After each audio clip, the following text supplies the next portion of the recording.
Hey guys, welcome back to the channel. I hope everyone is doing well. Unfortunately for myself personally, I'm not doing so well, at least with some of these option-based high yield funds. Well, I guess like the first thing, there's like a learning moment here, especially if you're new to like options trading or just like maybe some of these option-based high yield ETFs. The first lesson here is don't get cocky.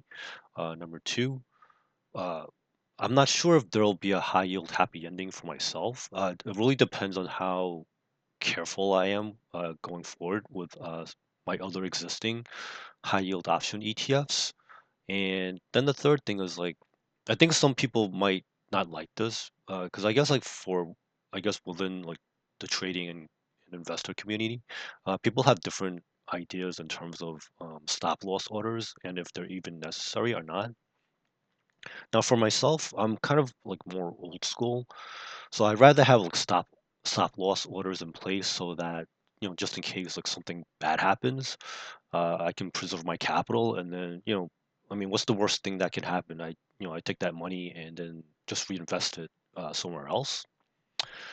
So the good thing about um, like these stop out trades, I did like dollar cost average into triple QY and TSLY. So that's probably one of the good things that I did here. So this way, like I lowered my cost basis over time. So triple QY, I stopped out for like a small 6.9% gain. Unfortunately, TSLY, I stopped out at a almost 4% loss. So I guess it could have been worse. Like if I didn't dollar cost average at all, like my cost base would have been a lot higher and it would have stinged a lot more. So the good thing like the distributions definitely helped in terms of like the overall total return. And then I guess like some people won't like this because like stop loss or orders they are annoying. But I guess like as I mentioned earlier, it does free up capital and mental space for other trades. So like the overall trade for both of these, I would give this like a D plus, because like the overall the combination of these two trades was just like a wimpy 3.1% gain, and that's really horrible, especially considering like the overall market is just you know is doing better than expected.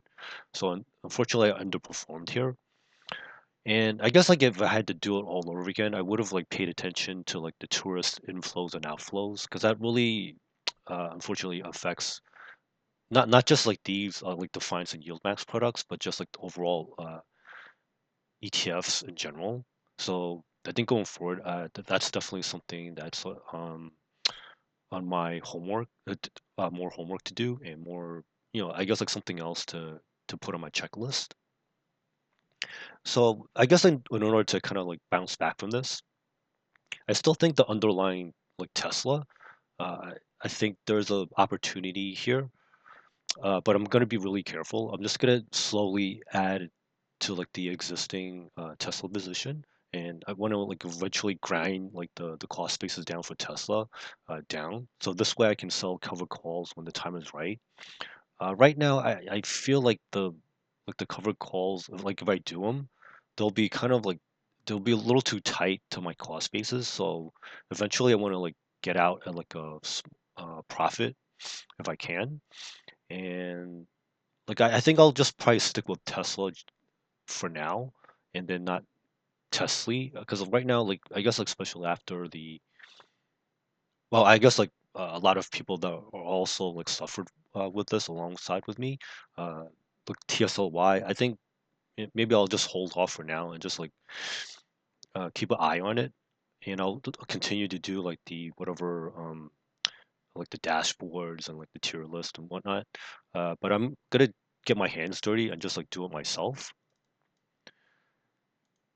And then for triple Q, this is more interesting because now there's a lot more triple Q option-based ETFs out there now, and also because like a lot of like like for example like FEPI, technically it's not a triple Q fund, but in reality it's very highly correlated.